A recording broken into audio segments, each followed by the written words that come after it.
এক শ্রেণীর লোক আছে মসজিদে দাঁড়ায় যায়, হুজুর এটা বললেন না, বন্ধ করেন। আপনি কাকে কাউন্টার দিয়েছেন? তিনি তো ওয়ারাসাতুল আম্বিয়া। আপনি কে? ওয়ারাসাতুল আম্বিয়া, নবীর ওয়ারিস।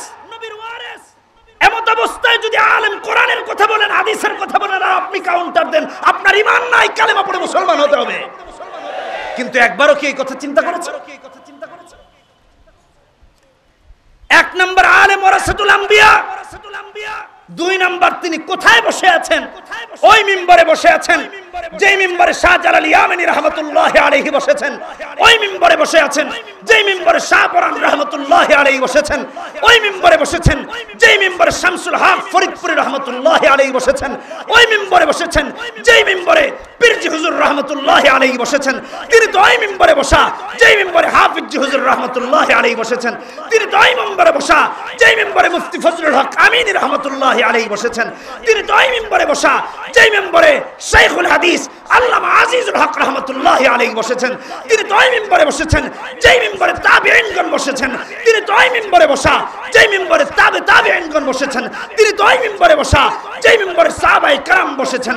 তিনি তো ওই মিম্বরে বসা যেই মিম্বরে হযরত আলী রাদিয়াল্লাহু তাআলা আনহু বসেছেন, যেই মিম্বরে হযরত ওসমান রাদিয়াল্লাহু তাআলা আনহু বসেছেন, যেই মিম্বরে হযরত ওমর ফারুক রাদিয়াল্লাহু তাআলা আনহু বসেছেন, যেই মিম্বরে হযরত আবু বকর সিদ্দিক রাদিয়াল্লাহু তাআলা আনহু বসেছেন, ওই মিম্বরে বসা যেই মিম্বরে হযরতে মুহাম্মদুর রাসূলুল্লাহ সাল্লাল্লাহু আলাইহি সাল্লাম বসেছেন, ওই মিম্বরে বসা আলেমকে যারা কাউন্টার দেয় তারা নবীকে কাউন্টার দেয়, নবীকে কাউন্টার দেয়। কথা বলেন ঠিক কিনা?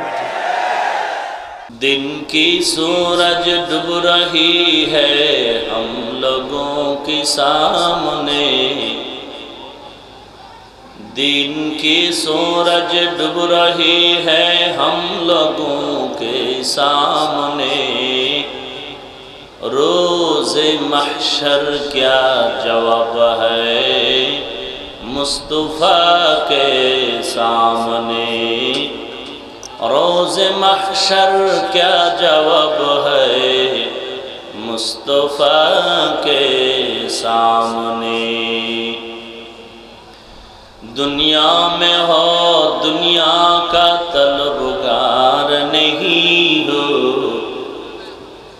दुनिया में हो दुनिया का तलबगार नहीं हो, बाजार से गुजर हो खरीदार नहीं हो। الذي أرسله بالحق بشيرا ونذيرا أما بعد فأعوذ بالله من الشيطان الرجيم بسم الله الرحمن الرحيم لقد كان لكم في رسول الله أسوة حسنة لمن كان يرجو الله واليوم الآخر وذكر الله كثيرا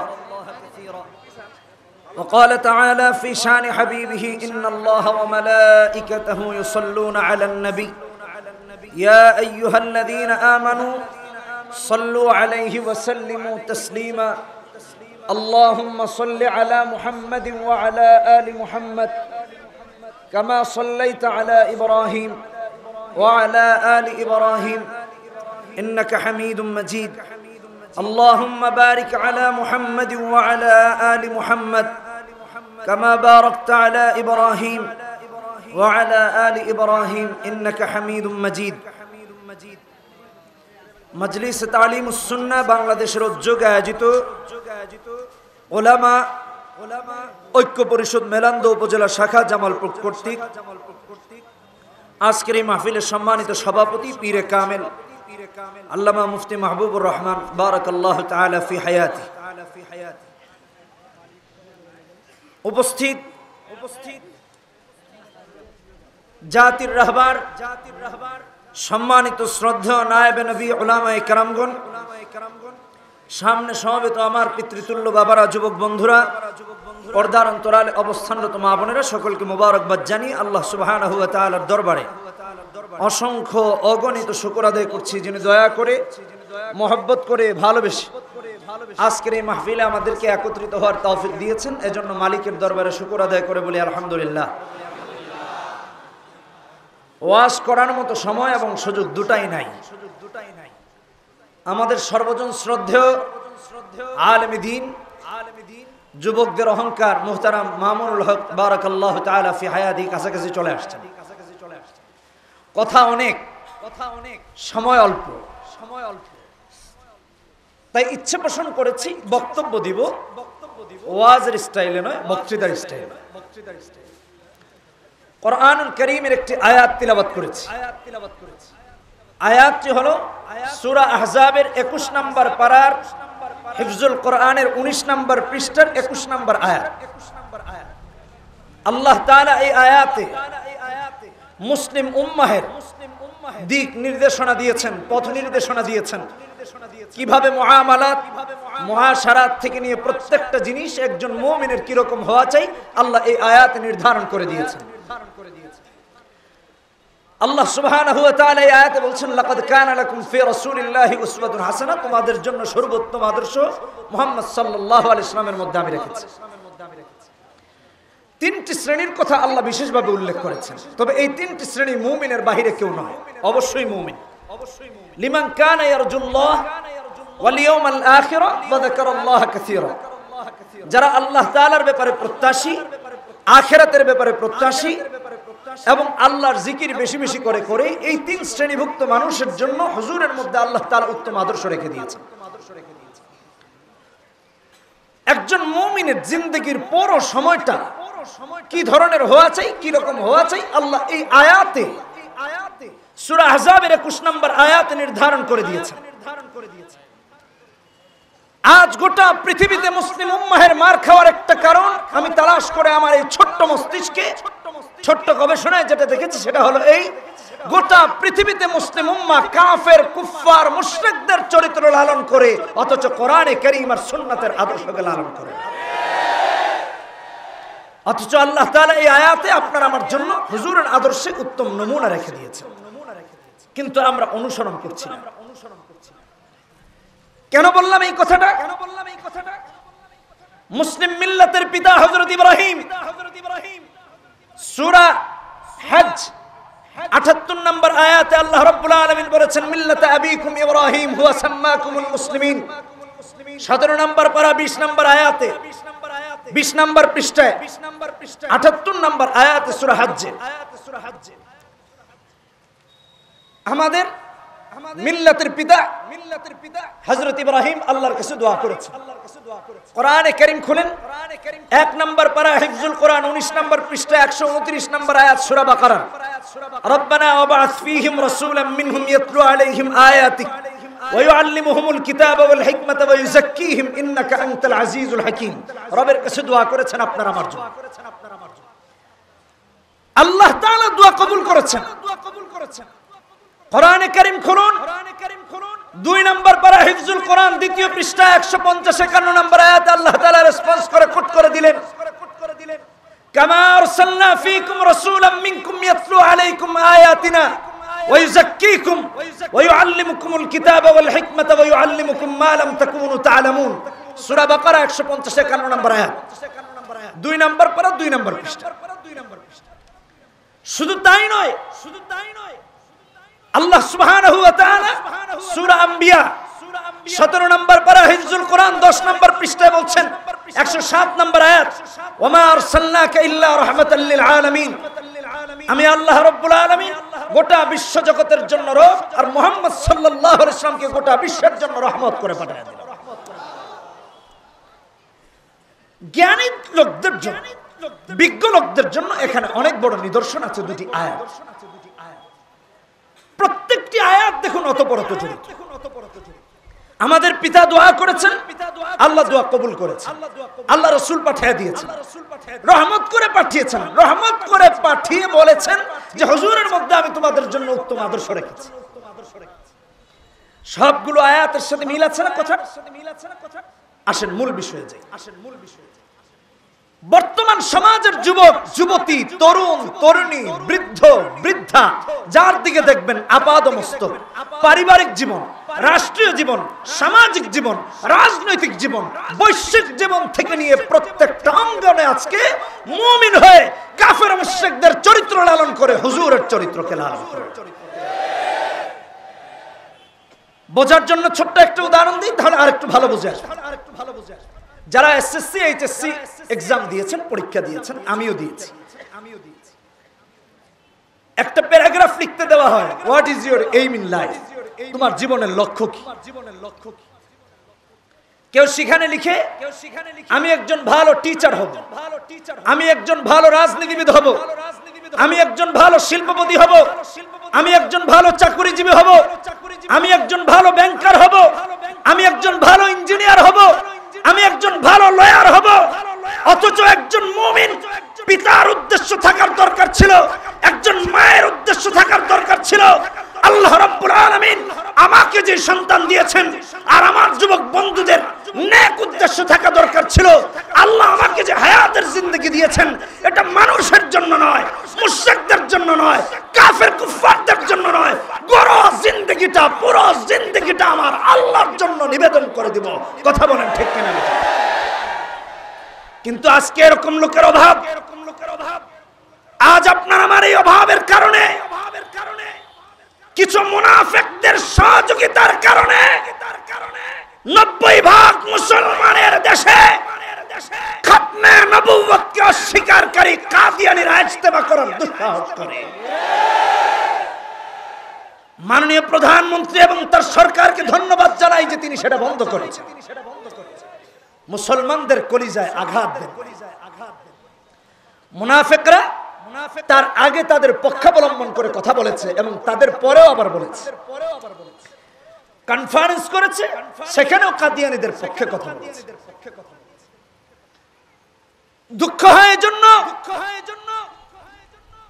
আজ দাড়ি টুপি পাঞ্জাবি লাগিয়ে, ইসলামী লেবাস লাগিয়ে নেফাকের ভিতরে লিপ্ত। অথচ মুশরিকদের ইতিহাস তালাশ করে দেখুন, মুশরিকরা মুহাম্মদ সাল্লাল্লাহু আলাইহি ওয়াসাল্লামকে দ্বীনের ক্ষেত্রে সহযোগিতা করেছে। খাজা আবু তালেব 571 খ্রিস্টাব্দে প্রসিদ্ধ এবং সঠিক মত অনুযায়ী হুজুর জন্মগ্রহণ করেন। মায়ের পেটে এসেছেন, বাবার ইন্তেকাল হয়ে গেছে, 6 বছর বয়সে মায়েরও ইন্তেকাল হয়ে গেছে।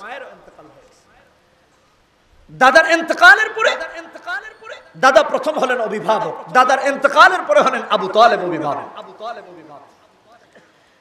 আল্লাহ রাব্বুল আলামিন হুজুরের উপর ওহী নাযিল করেছেন 40 বছর বয়সে, ইকরা বিসমি রাব্বিকাল্লাযী খালাক খালাকাল ইনসানা মিন আলাক ইকরা ওয়া রাব্বুকাল আকরাম আল্লাযী আল্লামা বিল কলম আল্লামাল ইনসানা মা লাম ইয়ালাম। হুজুর দ্বীনের দাওয়াত দিতে আরম্ভ করেছেন, কোরআনের দাওয়াত দিতে আরম্ভ করেছেন, ইসলামের দাওয়াত দিতে আরম্ভ করেছেন। মুশরিকরা বলেছে মুহাম্মদ তোমাকে হত্যা করে ফেলা হবে, হাত ভেঙে ফেলা হবে, পা ভেঙে ফেলা হবে। হুজুর বাড়িতে বসে বসে কান্না করেন। চাচা আবু তালেব গিয়ে দেখেন মুহাম্মদ সাল্লাল্লাহু আলাইহি ওয়াসাল্লাম কান্না করছেন। আবু তালেব বলেন, why are you crying Muhammad সাল্লাল্লাহু আলাইহি ওয়াসাল্লাম, তুমি কেন কান্না করছো, কেন কাঁদছো? মুহাম্মদ সাল্লাল্লাহু আলাইহি ওয়াসাল্লাম জবাব দিলেন, চাচা যান আপনার দলের লোকেরাই আমাকে হত্যার হুমকি দেয়, তবে চাচা যান মনে রাখবেন এই দেহে যতদিন প্রাণ থাকবে কেউ আমাকে দিন থেকে সরাতে পারবে না, আমি এর দাওয়াত দিয়ে যাব।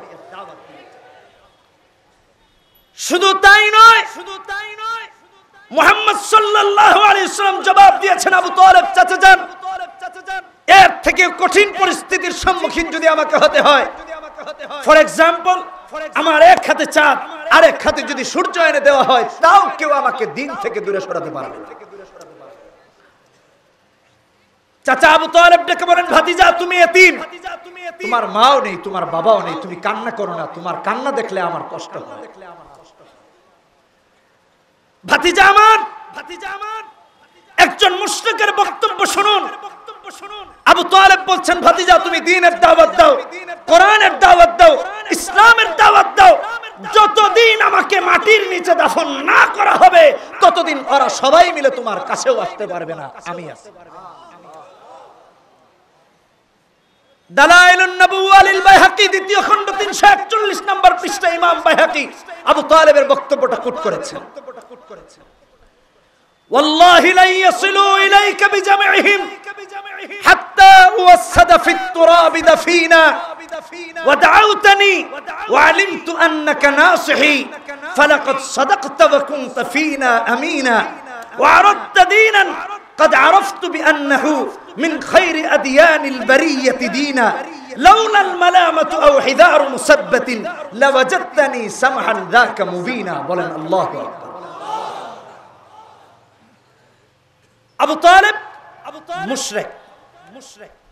তিনি বলছেন লা ইয়াসিলু ইলাইকা বিজামিহিম হাত্তা ওয়াসসাদা ফিত তুরাবি দাফিনা, যতদিন আমাকে মাটির নিচে দাফন না করা হবে ততদিন তুমি মুহাম্মাদের কাছেও ওরা সবাই মিলে আসতে পারবে। আমি স্পষ্টভাবে বলে দিতে চাই, আজ মুসলমানের সমাজে আপনার আমার সাথে থেকে খেয়ে উঠে বসে এমন অসংখ্য লোক নেফাকির বেড়া জালে আবদ্ধ হয়ে কোরআনের বিরোধিতা করছে, ইসলামের বিরোধিতা করছে। আমি স্পষ্ট ভাবে বলি, যারা টুপিকে সহ্য করতে পারে না, আনন্দের সহ্য করতে পারে না, ইসলামকে সহ্য করতে পারে না, কোরআনকে সহ্য করতে পারে না, এরা আবু তালেবের উত্তরাধিকারী মুসলমান হতে পারে না, মুসলমান হতে পারে না।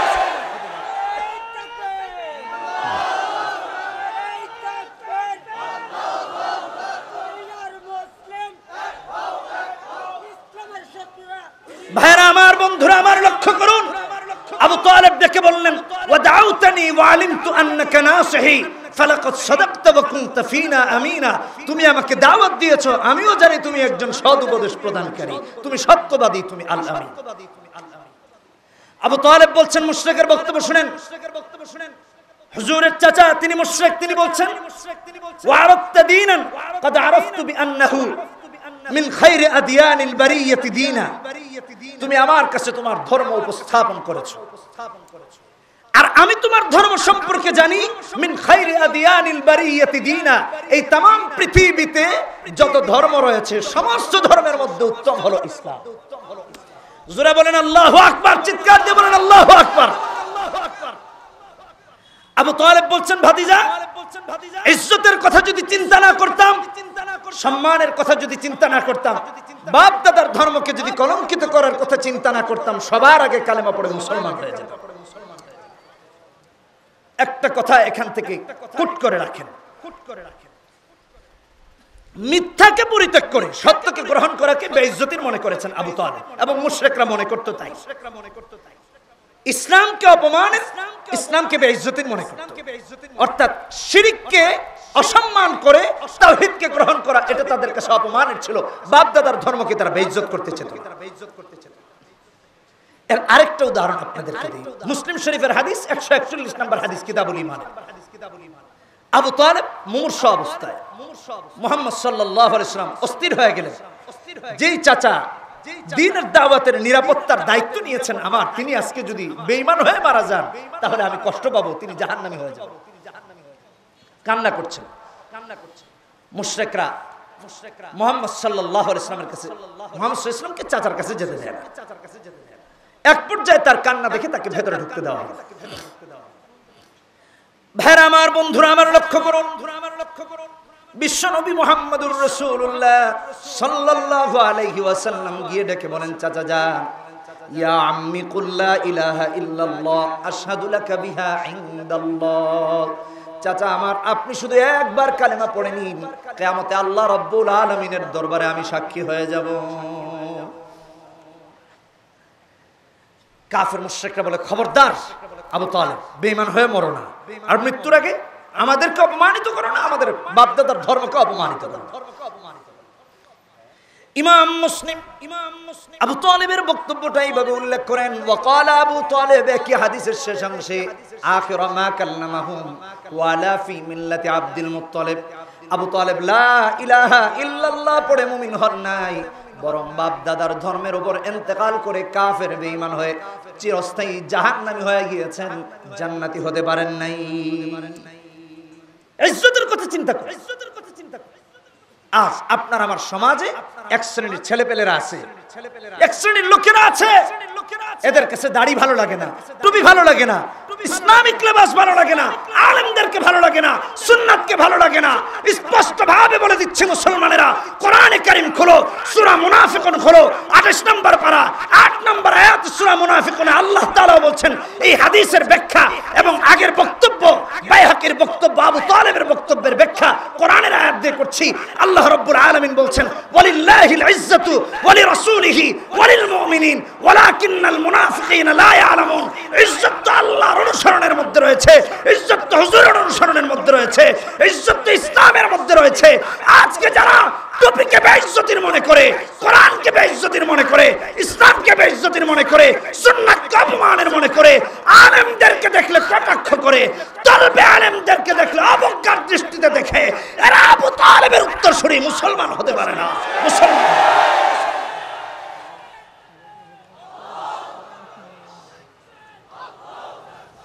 এরকম লোক আছে না নাই সমাজে?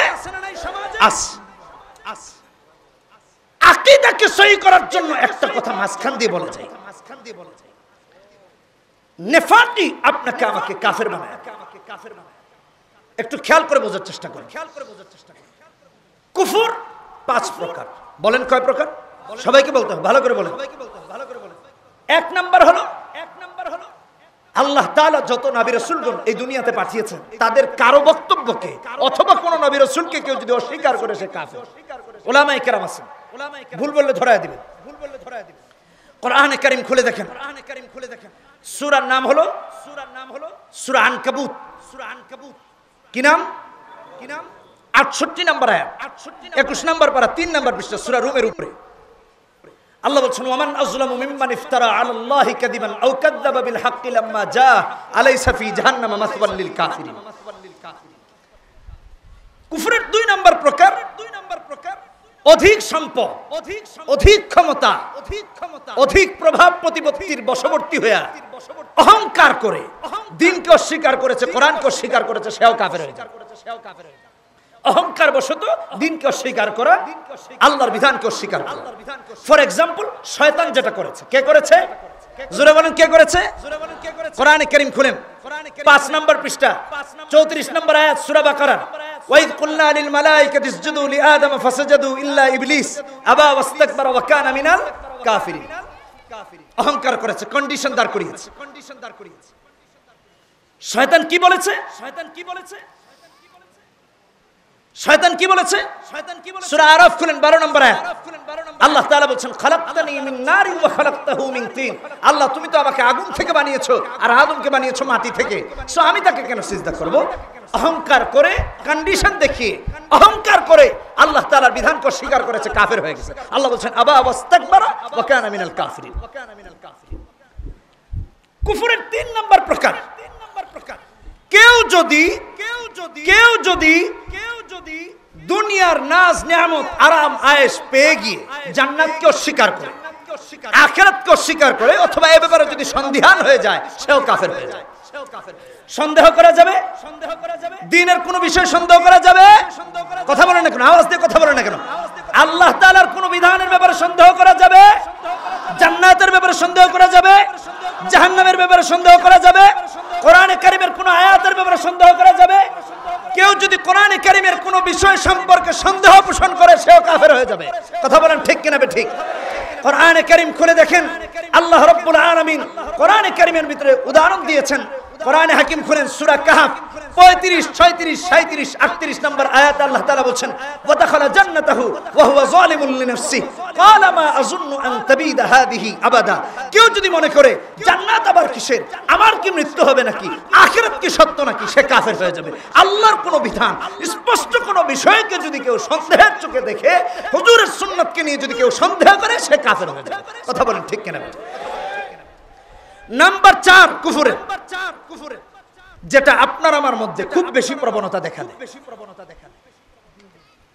আলেমগণ মসজিদে, মাদ্রাসায়, মিম্বারে, মেহরাবে অথবা মঞ্চে কোরআনের কথা বলেন, সুন্নাতের কথা বলেন, এক শ্রেণীর লোকরা উঠেই বলে, হুজুর এই বিষয় বাদ দেন, এটা নিয়ে কথা বললেন না। আমি কি সত্য বলছি না মিথ্যা বলছি? এখানে উলামায়ে কেরাম আছে, এটা বলবেন না। সুদের ব্যাপারে কথা বলবেন না, কারণ আমি নিজেই তো সুদ খাই আর আপনি আমার বাড়িতে খান। ঘুষের ব্যাপারে কথা বলবেন না, দুর্নীতির বিষয়ে কথা বলবেন না, এটা বলা যাবে না। কেউ যদি কোরআনের উপর আঘাত করে, ইসলামের উপর যদি আঘাত করে, আলেমগণ যদি এর প্রতিবাদ করেন, তাহলে অনেকে বলে, হুজুর এই সমস্ত রাজনৈতিক বিষয় নিয়ে কথা বলেন না। ঠিক তাদের জন্য স্পষ্ট ভাবে বলে দিচ্ছি, আপনার রাজনীতিকে কোরআনে কারীম দিয়ে পরিশুদ্ধ করতে হবে। কোরআনের কথায় রাজনীতি তালাশ করা যাবে না। কেন এই কথা বললাম? কোরআনে কারীম খুলেন, ইমাম যদি কোরআন থেকে কোনো কথা বলেন, আলেম যদি কোরআন থেকে কোনো কথা বলেন, একজন দায়ী যদি কোরআন থেকে কথা বলেন, একজন দায়ী যদি সুন্নাত থেকে কথা বলেন, পৃথিবীর যে কোনো ক্ষমতাধর কোনো ব্যক্তি যদি তাতে আপত্তি করে, সে কাফের হয়ে যায়, কাফের হয়ে যায়, কাফের হয়ে যায়। আসেন কোরআন থেকে প্রমাণ নেন।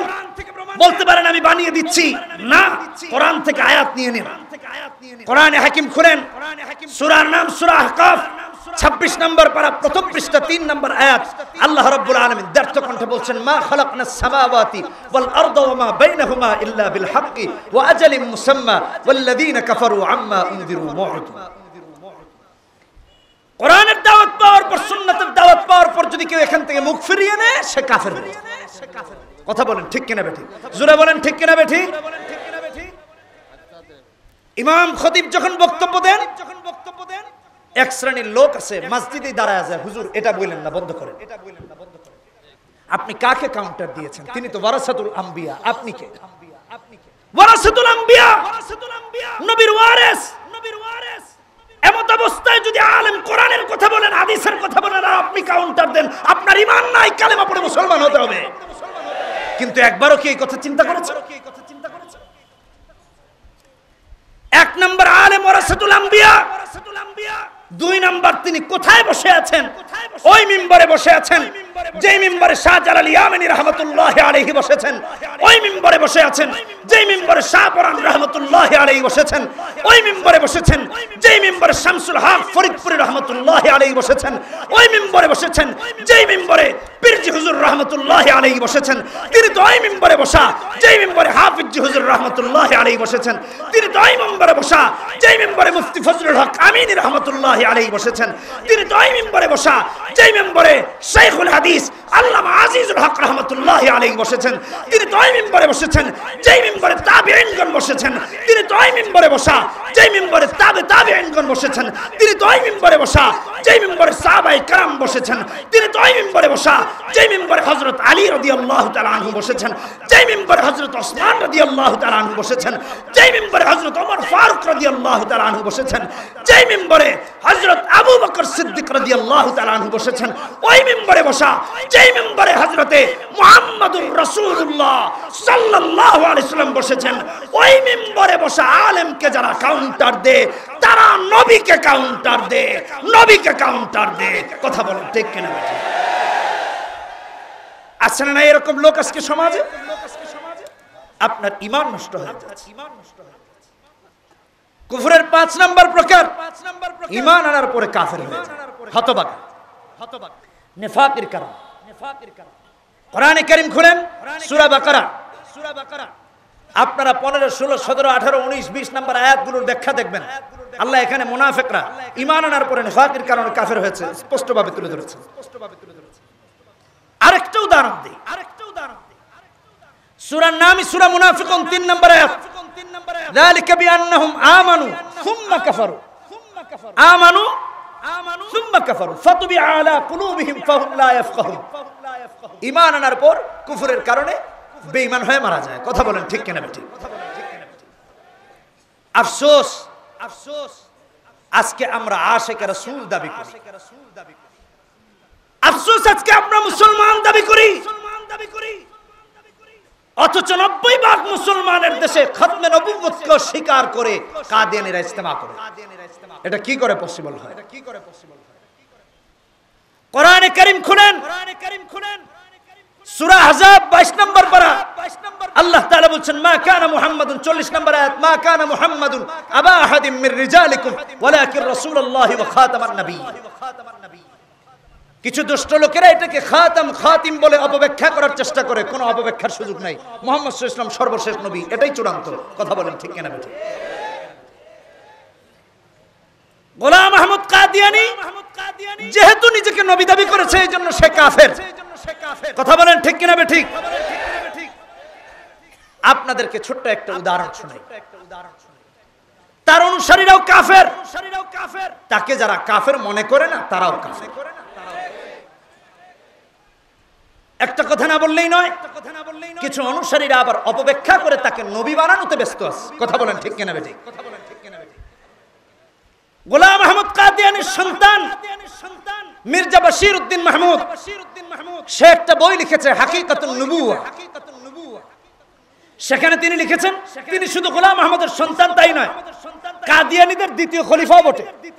তিনি সেখানে লিখেছেন, মুহাম্মদ সাল্লাল্লাহু আলাইহি ওয়াসাল্লামের পরে গোলাম আহমদ কাদিয়ানী এমন নবী যেমন নবী হযরত মূসা আলাইহিস সালাম, হযরত ঈসা আলাইহিস সালাম। বলেন নাউজুবিল্লাহ। তিনি আরো লিখেছেন, কেউ যদি ঈসা আলাইহিস সালামকে না মানে, মূসা আলাইহিস সালামকে না মানে, সে যেরকম কাফের হয়ে যায়, কেউ যদি গোলাম আহমদকে না মানে সেও নাকি কাফের হয়ে যায়। বলেন নাউজুবিল্লাহ। আমি শুধু কাদিয়ানীদের নিয়ে এই বক্তব্যটা দিতে চাই। কাদিয়ানীরা তোমরা মনে রাখবা, মুহাম্মদ সাল্লাল্লাহু আলাইহি ওয়াসাল্লামের ইন্তেকালের পরে সিদ্দিক আকবর রাদিয়াল্লাহু তাআলা আনহুর নেতৃত্বে মুসাইলামাতুল কাযযাবের বিরুদ্ধে সাহাবায়ে কেরাম জিহাদ ঘোষণা করেছিলেন। আমি স্পষ্টভাবে বলে দিতে চাই, হুজুরের ইন্তেকালের পরে কিয়ামত শুধু কাদিয়ানীরা নয়, যারা যখনই যেথায় মিথ্যা নবী দাবি করবে তারা কাফের, তাদের বিরুদ্ধে মুসলমানদের জিহাদে অবতীর্ণ হওয়া ছাড়া কোনো বিকল্প পথ নাই। ঠিক কিনা? নারায়ে তাকবীর, নারায়ে তাকবীর। তো যে কথাটা বলছিলাম, আপনাকে আমাকে সাহাবায়ে কেরাম রিদওয়ানুল্লাহি তাআলা আলাইহিম আজমাইনদের পদাঙ্ক অনুসরণ করতে হবে। ঠিক কিনা বে ঠিক? আপনাদেরকে একটা হাদিস শোনাই, বুখারীর হাদিস, 3632 নম্বর হাদিস।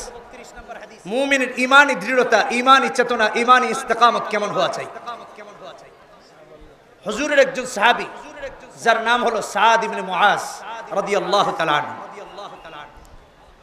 তার একজন মুশরিক বন্ধু উমাইয়া ইবনে খালফ, তিনি মক্কার অধিবাসী।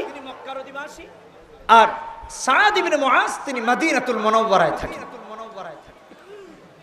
উমাইয়া ইবনে খালফ যদি কখনো মদিনায় যান অথবা শামে যান তাহলে তার মুমিন বন্ধুর বাড়িতে ওঠেন, আর মুমিন বন্ধু যদি কখনো মক্কায় আসেন তাহলে তার মুশরিক বন্ধুর বাড়িতে ওঠেন। এতটা ঘনিষ্ঠ সম্পর্ক। একবার সাদ ইবনে মুআজ মক্কায় আসছেন। এসে উমাইয়া ইবনে খালফকে বলছেন, বন্ধু আমি বাইতুল্লাহ তাওয়াফ করতে চাই, আমাকে একটু সুযোগ করে দাও। উমাইয়া ডেকে বলছে, বন্ধু এই মুহূর্তে তুমি যদি বাইতুল্লাহ তাওয়াফ করতে যাও তাহলে তোমাকে হত্যা করে ফেলবে মুশরিকরা। এক কাজ করো, আগামীকাল যখন দুপুর হবে, দুপুর বেলা রোদের তাপ প্রচন্ড আকার ধারণ করে ওই মুহূর্তে তোমাকে নিয়ে গিয়ে বাইতুল্লাহ তাওয়াফ করে নিয়ে আসবো। লোক সমাগম কম থাকবে, অনেকে একটু তাপ থেকে বাঁচার জন্য আলোবার দিয়ে ছায়াতে চলে যাবে, তখন মানুষ কম থাকবে, তোমাকে তাওয়াফ করে নিয়ে আসবো। বলে তাই হোক। পরের দিন উমাইয়া ইবনে খালফ সাদ ইবনে মুআজকে নিয়ে বাইতুল্লাহ তাওয়াফের জন্য রওনা হয়েছে। বাংলা একটা প্রবাদ আছে, যেখানে বাঘের ভয় সেখানেই রাত পোহায়। কথা বলেন ঠিক কিনা বেঠিক? সাদ ইবনে মুআজ যখন উমাইয়া ইবনে খালফের সাথে যাচ্ছিলেন মাতাফে তাওয়াফ করার জন্য, বুখারীর হাদিস বলতেছি 3632 নম্বর হাদিস। আবু জাহেলের সাথে রাস্তায় দেখা। আবু জাহেল দেখে বলছে, উমাইয়া তোমার সাথে ইনি কে? উমাইয়া ডেকে বলছে, নেতা ইনি আমার মদিনার বন্ধু সাদ ইবনে মুআজ ইয়াসরিবি। আবু জাহেল ক্ষিপ্ত কণ্ঠে বলছে, হ্যাঁ তোমরা কি সেই মদিনাবাসী যারা ধর্ম থেকে মুহাম্মদকে মদিনায় জায়গা দিয়েছো, যারা কিনা আমাদের বাপ দাদার ধর্মকে অপমানিত করেছে, যে মুহাম্মদ সাল্লাল্লাহু আলাইহি ওয়াসাল্লাম নিজে ধর্ম থেকে আমাদের লাত মানাত উজ্জা হুবলকে অপমানিত করেছে, লাঞ্ছিত করেছে, আমাদের বাপ দাদার ধর্মকে বেইজ্জত করেছে। হে সাদ ইবনে মুআজ, তুমি যদি উমাইয়ার সাথে না আসতে তাহলে এখান থেকে জীবিত যেতে পারতে না। সাদ ইবনে মুআজ এক পর্যায়ে গর্জে উঠে বললেন, এই বাতিলের দলেরা একটু মনে রাখো, জোরের কথা আস্তে বললে হয় না, আর আস্তের কথা জোরে বললে হয় না। সাহাবায়ে কেরাম বাতিলের সামনে গর্জন দিয়েছেন, এটাই সাহাবীদের সুন্নাত, এটাই হুজুরের সুন্নাত। কথা বলেন ঠিক কিনা বেটি?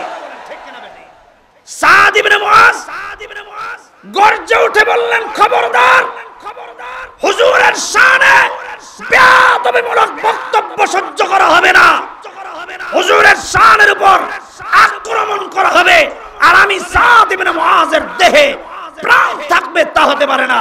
খবরদার মুখ সামনে কথা বলেন, নয়তো আপনাদের জন্য মদিনার পথ বন্ধ করে দেওয়া হবে। ভাইরা আমার, বন্ধুরা আমার, পরিস্থিতি কেমন ছিল একটু চিন্তা করে দেখেন। ডানে মুশরিক, বামে মুশরিক, সামনে মুশরিক, পিছনে মুশরিক। যেই বন্ধুর আশ্রয়ে আসছেন উমাইয়া ইবনে খালফ, তিনিও মুশরিক। যার সামনে দাঁড়িয়ে কথা বলছেন তিনি মুশরিকদের লিডার, আর বাঘের মতো কথা বলছেন সাদ ইবনে মুআজ। খবরদার, হুজুরের শানে বেয়াদবি সহ্য করা হবে। উমাইয়া ইবনে খালফ ডেকে বলে, বন্ধু তুমি কাকে কি বলছো? ইনি তো আমাদের নেতা। সাদ ইবনে মুআজ বললেন, বন্ধু প্রয়োজনে তোমার সাথে সম্পর্ক বিচ্ছিন্ন করলাম, হুজুরের সম্মানের ব্যাপারে আপোষ করলাম না। জোরে বলেন আল্লাহু আকবার, আরো জোরে বলেন আল্লাহু আকবার। বুখারীর 3632 নম্বর হাদিস থেকে আপনি আর আমি সবক পাই, হুজুরের সম্মানের উপর যদি আঘাত আসে, কোরআনের উপর যদি আঘাত আসে, ইসলামের উপর যদি আঘাত আসে, খাতমে নবুয়তের উপর যদি আঘাত আসে, আমাদের দেহের শেষ বিন্দু দিয়া জীবন দিয়ে প্রতিহত করা হবে। কে কে রাজি আছেন হাত তুলে দেখায় দেন।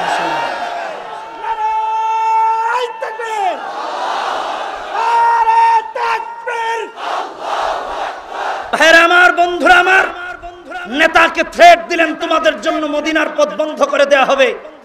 আর উমাইয়া ইবনে খালফ তার বন্ধুকে বললেন, বন্ধু প্রয়োজনে তোমার সাথে সম্পর্ক শেষ করা হবে, হুজুরের সম্মানের ব্যাপারে আপোষ করা হবে।